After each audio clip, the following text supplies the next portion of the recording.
Précédemment, dans Alan Wake, j'ai écrit une histoire d'horreur devenue réalité, tout comme Thomas Zane dans les années 70. Vous n'irez pas plus loin. Si je continue d'obéir à l'ombre noire, mon histoire ne sauvera pas Alice. C'est une histoire d'horreur. Personne ne survivra. Vous connaissiez Zen, Thomas Zen. Vous êtes la dame à la lumière de la chanson. Il m'a laissé quelque chose pour m'aider. Le rupteur. Alan y songeait, alors qu'il se tenait sur la rive de Cauldron Lake, le rupteur à la main. Il respira à fond et sauta. Je peux l'atteindre maintenant. Je peux arrêter tout ça.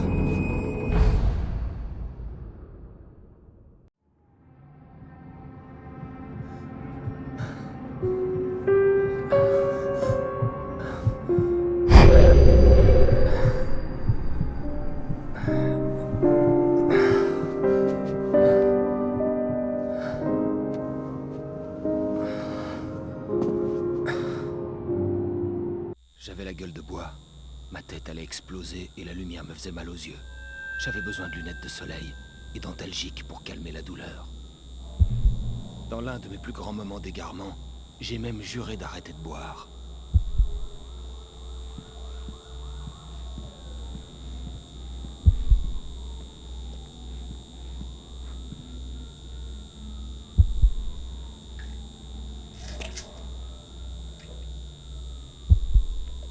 Les cachets firent vite effet. L'idée de rester éveillé me semblait à nouveau quelque chose de supportable.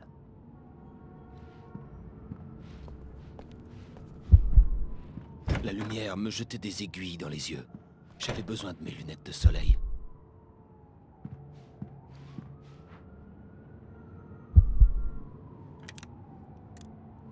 Oh, c'était plus supportable avec les lunettes de soleil. Je pouvais ouvrir les yeux sans avoir l'impression d'être un vampire en plein jour. Il y avait un message qui m'attendait sur le répondeur. Vous avez un nouveau message. Al, t'es en train de dormir ou quoi? Allez, debout! Ton émission devrait être enregistrée. Enfin, si Alice n'était pas trop furax pour le faire. Elle m'a appelé et m'a bien engueulé. Oui, je sais. On a un peu dépassé les limites hier soir, mais les fiestas font partie du boulot. Al, je te dis ça en tant qu'ami. Elle n'aide pas ta carrière en dirigeant ta vie comme ça. Tu comprends? On se rappelle plus tard, Al. Et regarde l'émission.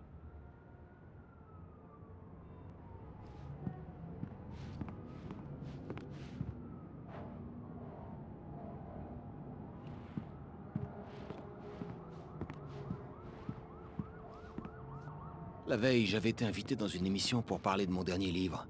Si tout s'était passé comme prévu, l'émission avait été enregistrée.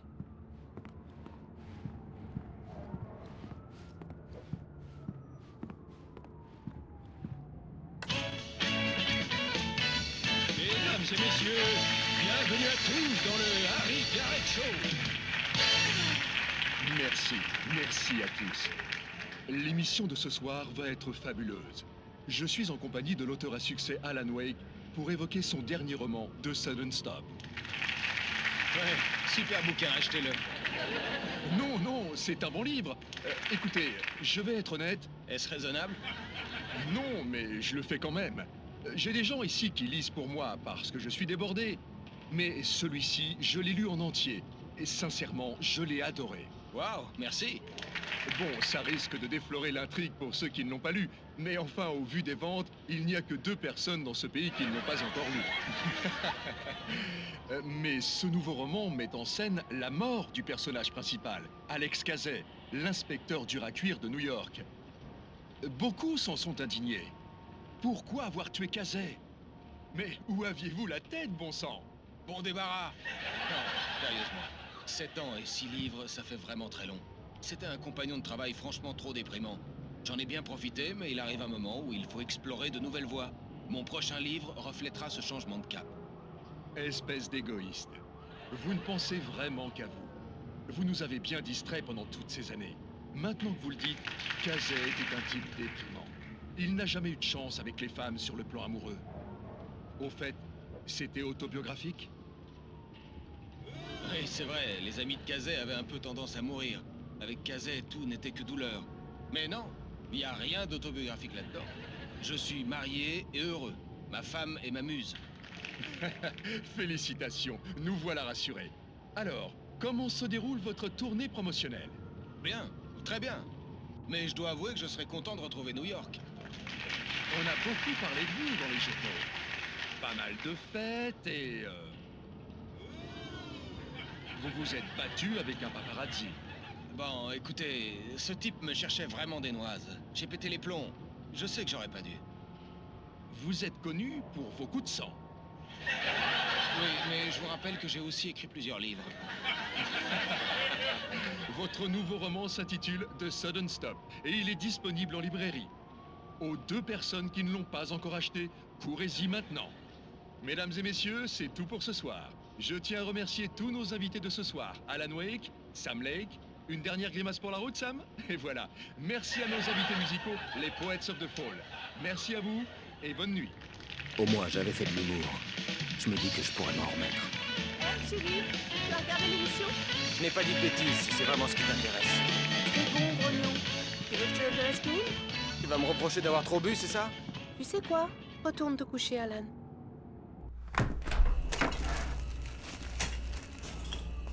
Quoi?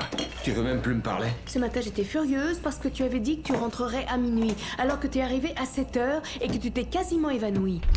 Bon, on n'en parle plus. T'es encore en colère? C'est cette foutue promo. Ça part en vrille. Oh, chérie. Tout ça est presque fini. Tout va bientôt rentrer dans l'ordre et tu pourras te remettre à écrire. Excuse-moi, chérie. Alan, tu es sur les nerfs. Va prendre une douche et mets-toi au lit.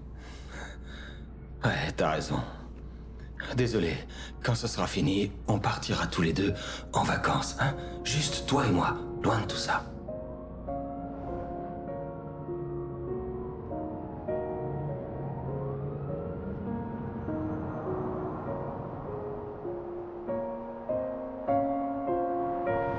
Le rupteur était la clé qui me ramènerait au chalet. Je devais retourner à Cauldron Lake pour sauver Alice.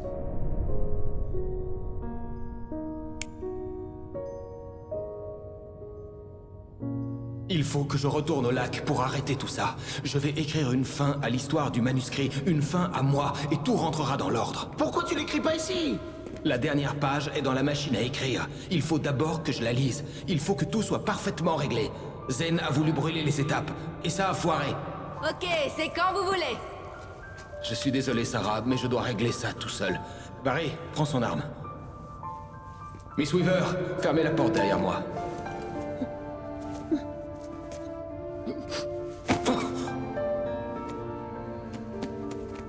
Bonne chance, Al. On se revoit plus tard.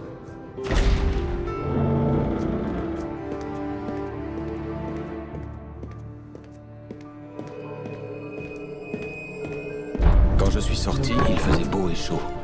J'avais enclenché le rupteur. Était-ce le résultat? Je ne pris pas le temps d'y réfléchir.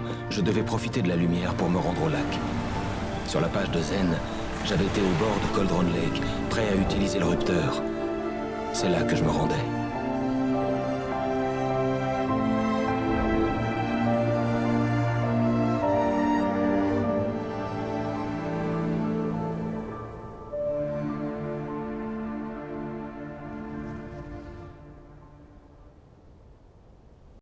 Seul, au soleil, entouré par la beauté du paysage du Pacifique Nord-Ouest, il était difficile de faire taire le doute une fois pour toutes.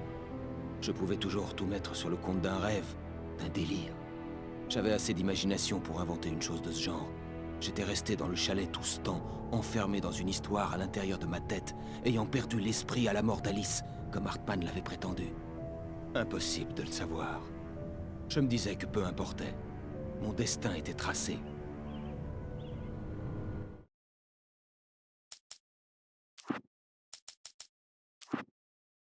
Nightingale tenta de comprendre le manuscrit. Il était décousu, étrange. Il n'en comprenait pas la moitié, mais tout semblait réel, incroyablement réel. Il sortit sa flasque lorsqu'il atteignit la page, le décrivant en train d'atteindre la page qui le poussait à sortir sa flasque. L'alcool n'y était pour rien.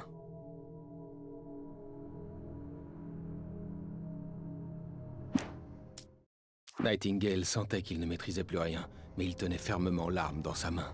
Il était prêt à tirer, décidé à ne pas abandonner quoi qu'il arrive. Mais il hésitait. Il avait déjà vécu ce moment, l'avait lu sur la page.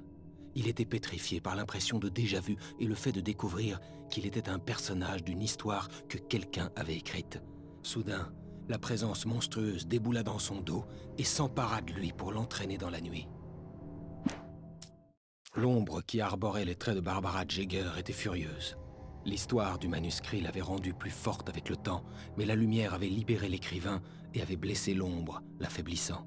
Ce n'était qu'une question de temps avant que l'ombre noire ne retrouve des forces, mais en attendant, il serait difficile de capturer à nouveau l'écrivain. Cynthia Weaver travaillait dur, suivant ses rituels obsessionnels, tentant parfois de les combattre, mais finissant toujours par y céder. Elle hantait les couloirs de la centrale désaffectée de Bright Falls. Elle indiquait ses caches à l'aide de peintures phosphorescentes, visibles seulement par les personnes envoûtées par les ténèbres et sauvées par la lumière, comme elle. Elle préparait des défenses et des renforts pour la guerre à venir entre la lumière et les ténèbres. Pour être libre, l'ombre noire avait besoin que l'écrivain finisse l'histoire. Encore et encore, l'histoire l'avait rapprochée de l'écrivain sans la laisser s'emparer de lui.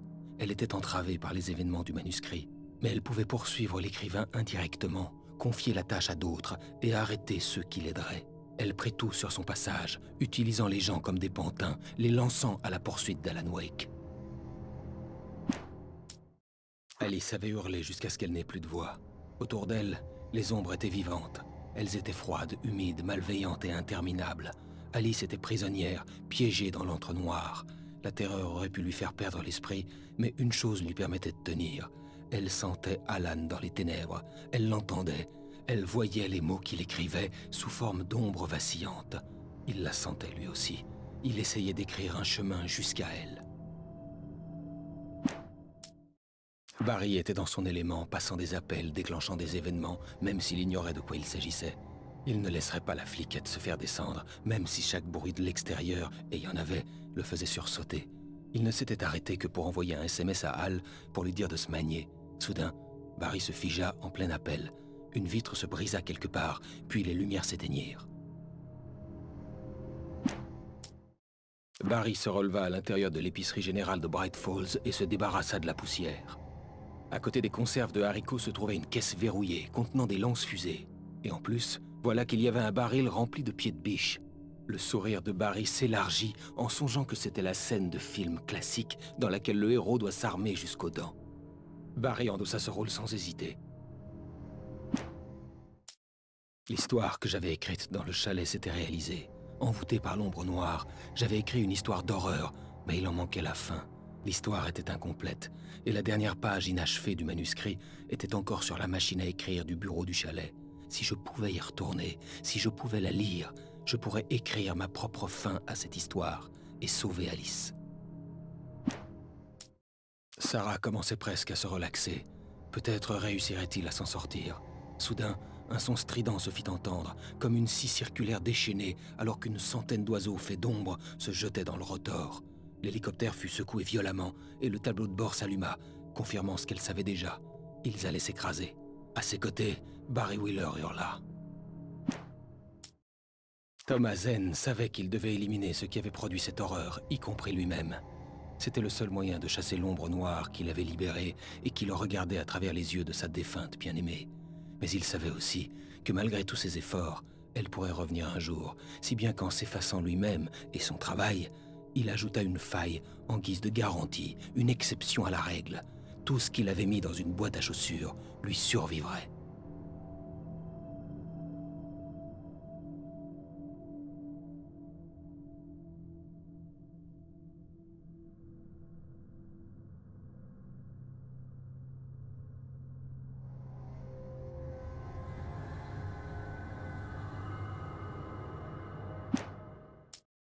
Alors qu'elle progressait seule dans la canalisation, Cynthia était furieuse contre l'écrivain. Un jeune homme idiot qui prenait des risques inutiles. Et sa façon de briser les règles. Ne comprenait-il pas ce qui était en jeu? Depuis les jours terribles des années 70, elle n'avait pas faibli une seule fois, aussi dur que ça avait été. Elle était fatiguée de protéger la ville depuis tant de temps et n'aspirait qu'au repos. The Poet and the Muse, paroles des Old Gods of Asgard. Refrain. Si tu veux sauver ton bébé, la sorcière a la clé du chalet. Trouve la dame à la lumière, rendue folle par le mystère. Trouve la dame à la lumière, qui délire dans les ténèbres. Voilà comment changer le destin.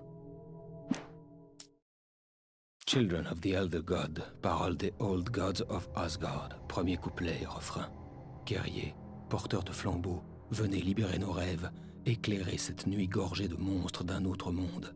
Que la puissance d'Odin te guide et te sépare des sensés. La voix du marteau triomphera, élève-toi en leur nom. Ô Memory et Thought, ô cerf et plume d'encre, enfant de l'ancien dieu, fléau de lumière contre l'ombre. Children of the Elder God, paroles des Old God of Asgard. Deuxième couplet et refrain. Sorcière du lac, tu peux faire crisser tes ongles et serrer tes dents pourries. Tu as pris des esclaves en les balayant comme une vague, sans maintenant l'océan. Vois le Père Thor bénit cette guerre entre l'ombre et la lumière. Dans leurs chansons libère le mal et amène la nuit de la dissolution. Ô Memory et Thought, ô cerf et plume d'encre, enfant de l'ancien dieu, fléau de lumière contre l'ombre.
Il y avait un lien entre nous, un lien éternel.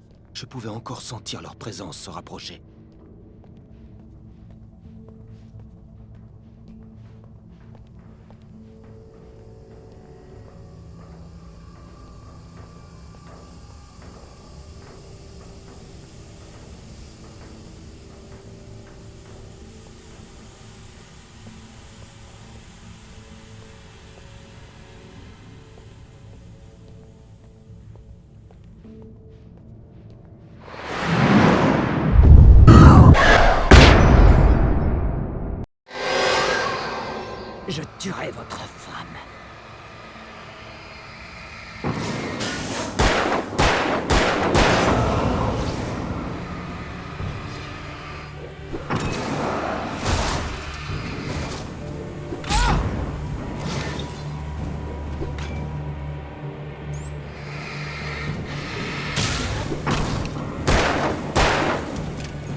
C'était dans cette chambre que l'agent Nightingale avait séjourné quand il n'avait pas été occupé à me pourchasser.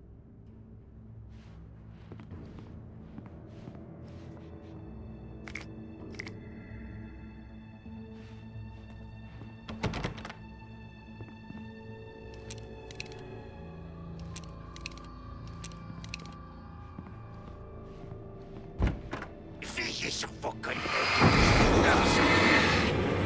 T'as bien failli m'avoir.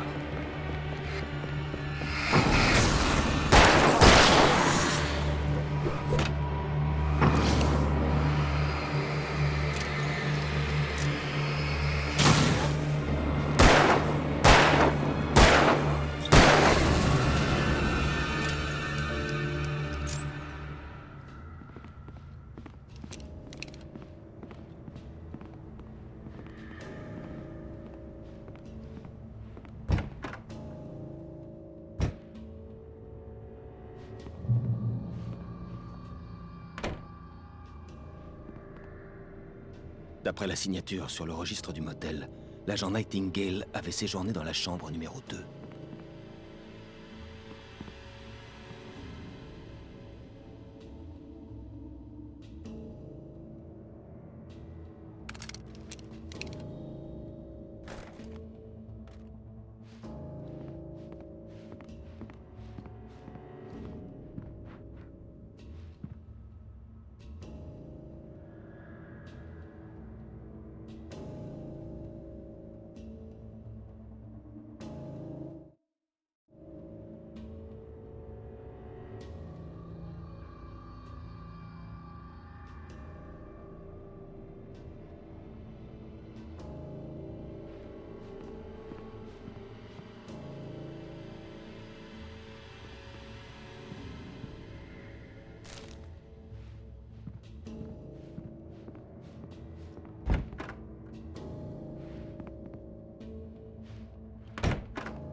Alice.